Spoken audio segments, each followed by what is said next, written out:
Muito bem, nós estamos começando mais um HDL Podcast. Você é muito bem-vindo.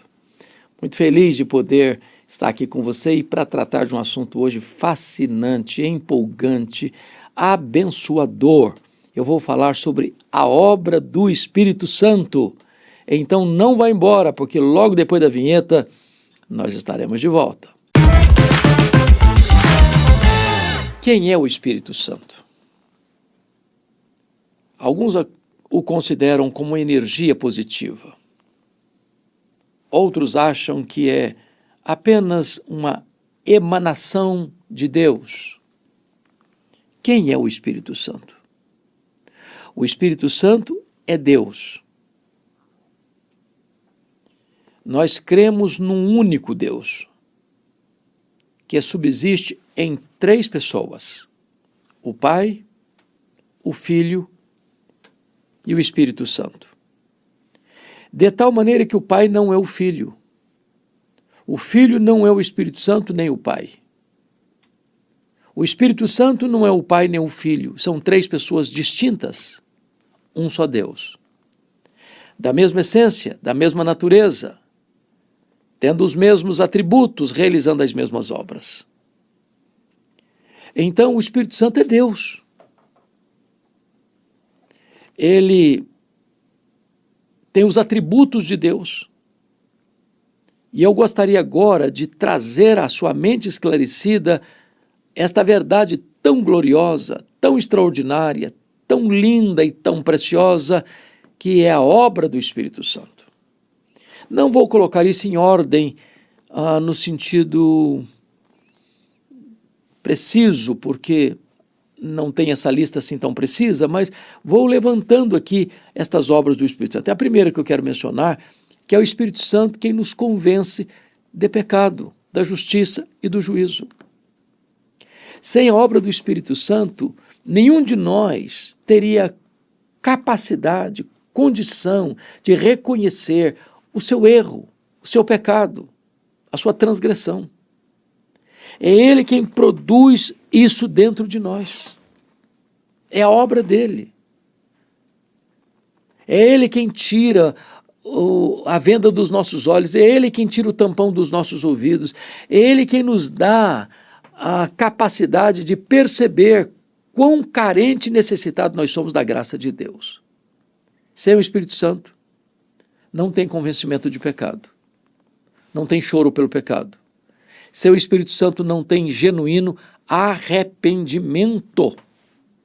Segundo, é o Espírito Santo quem nos regenera. Esse é o assunto que Jesus tratou com Nicodemos, lá em Jerusalém. Quando Nicodemos vai a Jesus de noite, tecendo-lhe os mais altos elogios: Mestre, sabemos que és vindo da parte de Deus, porque ninguém pode fazer esse sinal que tu fazes se Deus não for com ele. Ao que Jesus respondeu: em verdade te digo, se tu não nasceres de novo, não podes ver o reino de Deus. Se não nasceres da água e do Espírito, não podes entrar no reino de Deus. Importa-vos nascer de novo. E o que é nascer de novo? É nascer de cima, é nascer do alto, é nascer de Deus, é ser uma nova criatura, uma nova mente, uma nova vida, é ter uma nova família, uma nova pátria, uma nova herança. As coisas passadas ficaram para trás, tudo se faz novo agora. Que privilégio, que bênção, que coisa extraordinária. É esta obra do Espírito Santo que nos tira da morte para a vida, da escravidão para a liberdade, das trevas para a luz.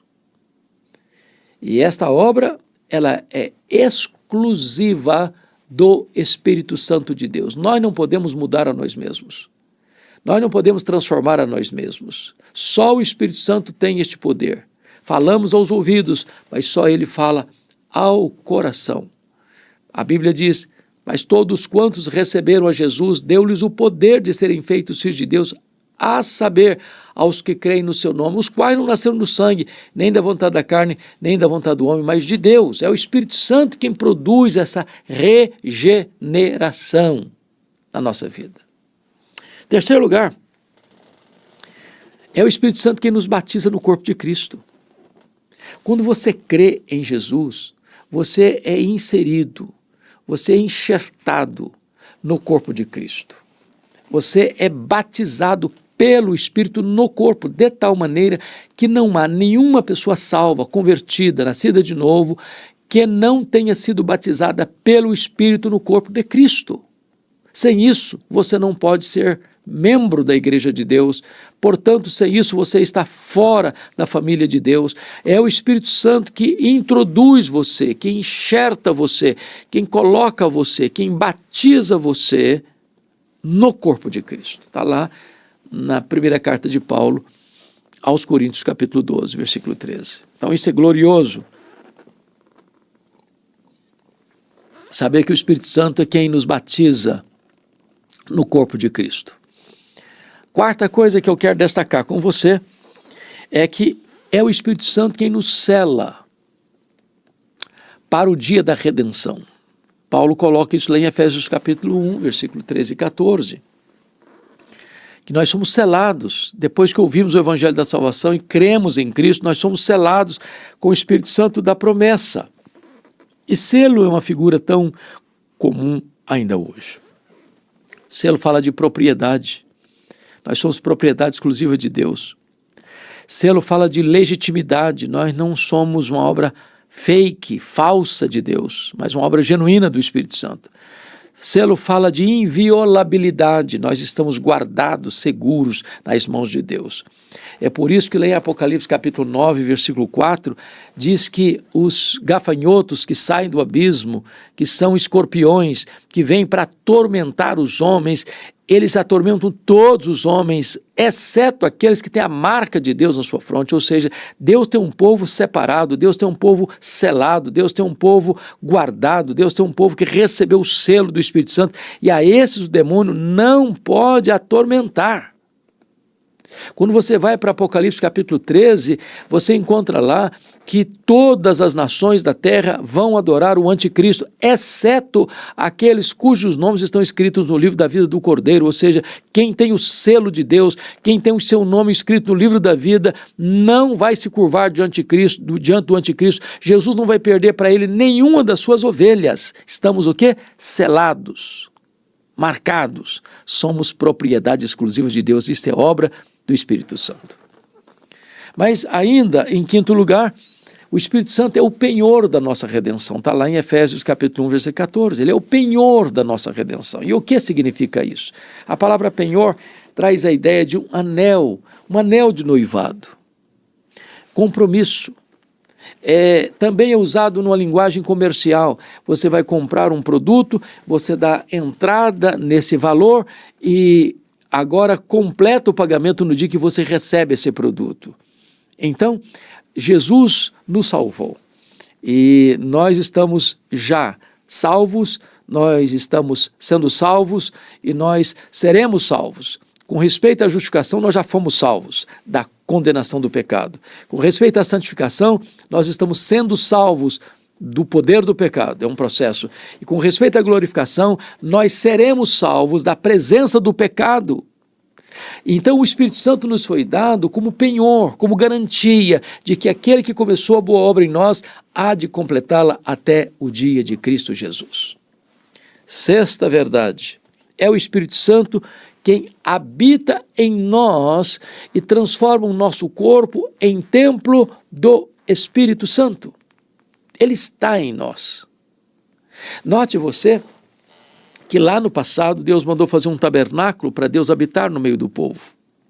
Depois esse tabernáculo móvel agora transforma-se num templo, agora é um templo físico e fixo em Jerusalém. Esse templo foi destruído. Mas então a Bíblia diz que na plenitude dos tempos Jesus Cristo veio e o Verbo se fez carne e tabernaculou e habitou entre nós. E Jesus veio, Jesus nasceu, Jesus viveu, Jesus morreu, Jesus ressuscitou, Jesus voltou para o céu, Jesus derramou o Espírito Santo, agora o Espírito Santo habita em nós. Nós somos o templo do Espírito Santo. E a palavra templo, na língua grega, não é o santuário, é o santo dos santos. o lugar onde a glória de Deus se manifesta. O seu corpo é sagrado, o seu corpo foi comprado por preço, e você e eu precisamos glorificar a Deus no nosso corpo, porque ele é o templo do Espírito Santo de Deus. 7º lugar, é o Espírito Santo que nos dá dons espirituais.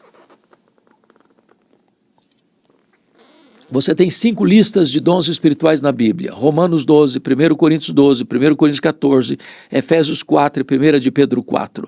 Há dons dados pelo Pai, pelo Filho e pelo Espírito Santo. O Espírito Santo concede dons à igreja, dons de capacitação, dons para que exerça o ministério.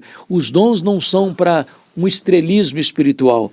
Os dons não têm a ver nem mesmo com grau da sua espiritualidade, tem a ver com o fruto do Espírito, mas é dado não para autoedificação, sobretudo, mas ele é para edificação do corpo, servir ao corpo, atender às necessidades do corpo, suprir carências do corpo. Enquanto eu atendo a necessidade do meu irmão, ele atende a minha necessidade. Desta maneira nós cuidamos uns dos outros, velamos uns pelos outros, exortamos uns aos outros, amamos uns aos outros, corrigimos uns aos outros, abençoamos uns aos outros, e esse é o papel do dom, para que a igreja seja edificada, consolidada, fortalecida.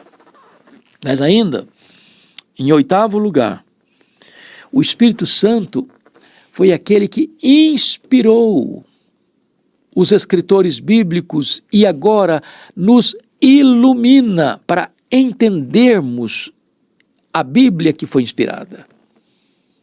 Não há mais inspiração hoje. Inspiração tem a ver com a Bíblia, com a palavra de Deus. Hoje nós somos iluminados para entender o que foi inspirado. Então, até na questão das orações, de vez em quando eu escuto a gente dizendo: Senhor, inspira o pregador. Não, Deus não inspira o pregador. Inspirado é a palavra. Deus ilumina o pregador. Deus ilumina os ouvintes. Mas foi o Espírito Santo quem inspirou. Ele é o sopro, a Bíblia é o sopro de Deus. É a revelação de Deus.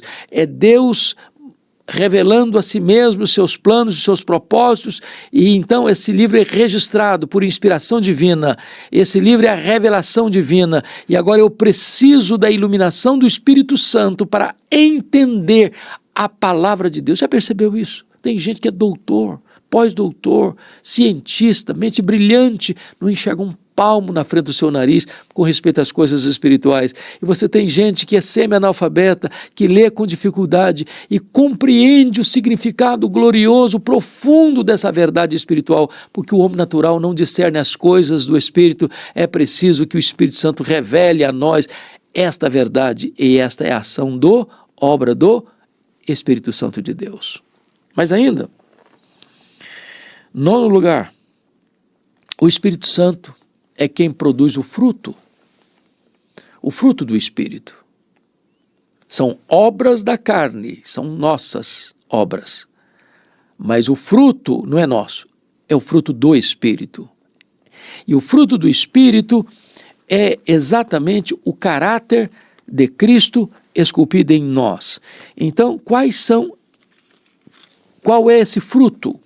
Como se fosse uma laranja com vários gomos, é uma só laranja com vários gomos. E Paulo vai dizer o seguinte: mas o fruto do Espírito é amor, alegria, paz, longanimidade, benignidade, bondade, fidelidade, mansidão, domínio próprio.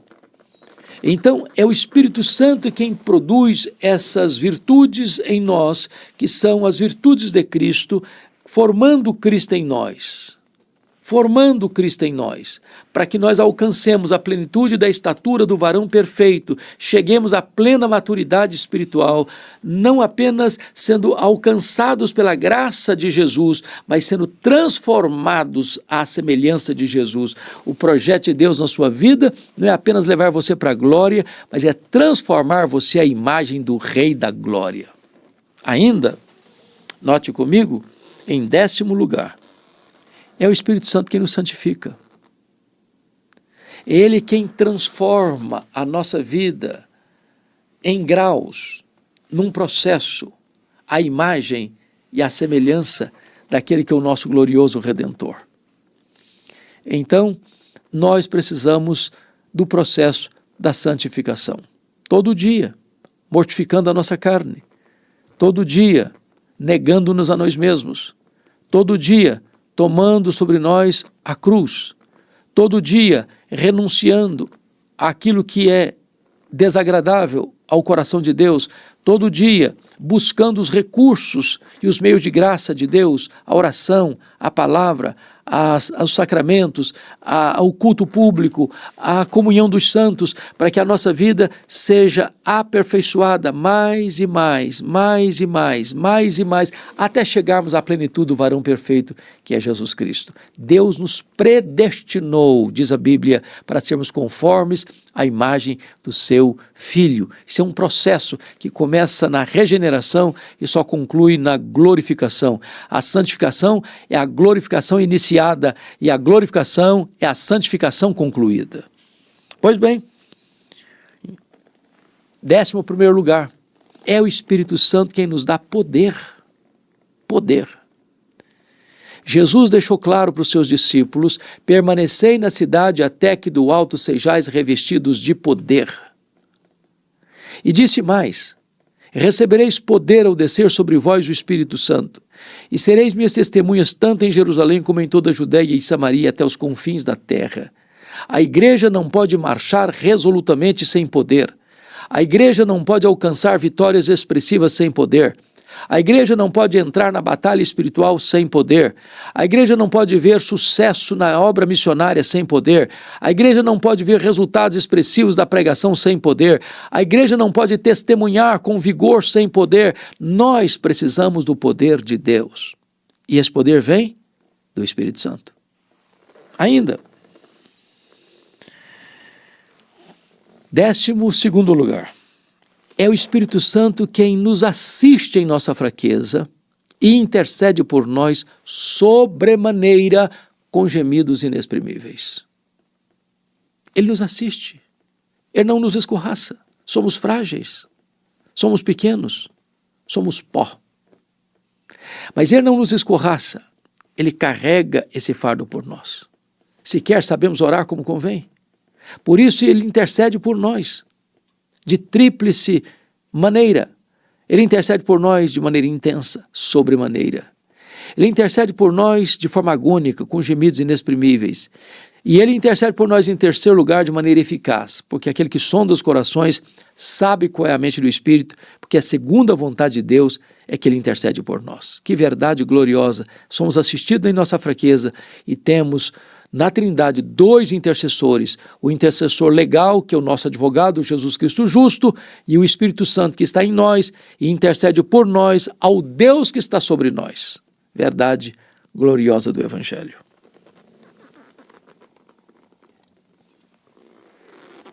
Décimo terceiro lugar, o Espírito Santo é aquele que nos consola, pois ele é o outro consolador. Jesus Cristo disse: eu vou para o Pai, mas eu enviarei o outro consolador, allos parácletos no grego, outro da mesma essência, outro da mesma substância, outro do mesmo poder, outro da mesma natureza, outro que é Deus. E ele é o consolador. Ele é quem terapeutiza a nossa alma. Ele é quem fortalece a nossa fé. Ele é quem nos dá forças para prosseguir. Ele é quem nos capacita com sabedoria, com discernimento e com poder para vivermos, para morrermos, para pregarmos. É Ele quem dá essa capacidade de consolar a nossa alma, de ser o bálsamo para o nosso coração. Bom, para concluir, eu quero dizer a você que é o Espírito Santo quem nos guia a toda a verdade. Ele é o nosso conselheiro, ele é o nosso consolador. Ele é aquele que nos toma pela mão e nos leva para dentro da palavra e nos instrui na verdade. E quando nós estudamos, é ele quem nos faz lembrar essas verdades. Ele quem ativa a nossa capacidade cognitiva para compreendermos melhor, para entendermos melhor essas verdades profundas que são reveladas a nós nas Escrituras. E a minha fala final agora é esta: nós ainda temos o privilégio e a bênção, não só de termos o Espírito Santo presente, mas termos também o Espírito Santo presidente. Não apenas o Espírito Santo habitar em nós, mas de nós estarmos cheios do Espírito Santo de Deus.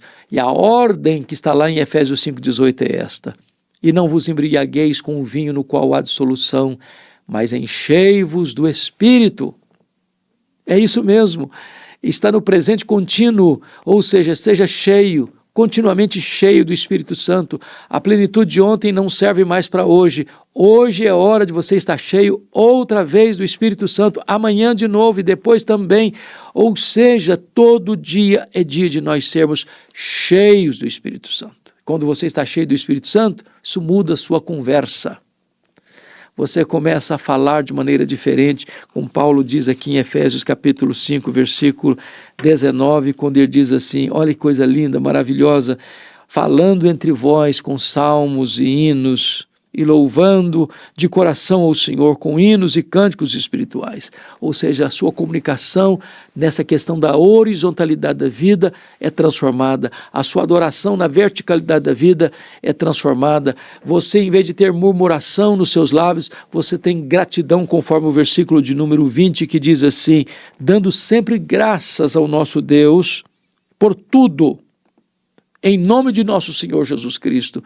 Quando você está cheio do Espírito Santo, você desce do pedestal do orgulho, conforme o verso 21, sujeitando-vos uns aos outros no temor de Cristo. Então esta é a obra gloriosa do Espírito Santo. É claro que eu aqui não fui exaustivo, é claro que eu não esgotei o assunto, mas eu estou trazendo à sua memória esclarecida estas verdades tão preciosas, 15 verdades preciosas aqui mencionadas sobre a obra do Espírito Santo. E eu espero que você hoje, aqui, agora, seja essa pessoa cheia do Espírito Santo de Deus, viva na plenitude do Espírito Santo de Deus, desfrute desta alegria indizível e cheia de glória do Espírito Santo de Deus, inundando a sua vida, dando coragem, dando poder, dando força, dando ânimo, dando entendimento, dando consolo, e que você possa reverberar essa verdade, resplandecer essa verdade e transbordar do Espírito Santo de Deus.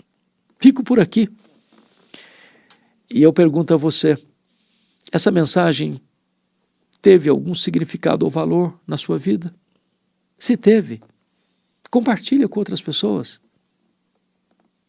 Mais ainda, se você ainda não está inscrito nesse canal, inscreva-se e ajude-nos a compartilhar a rica, a poderosa, a preciosa palavra de Deus a muitas outras pessoas. Deus abençoe você, Deus abençoe sua família, Deus guarde o seu coração. Um grande abraço.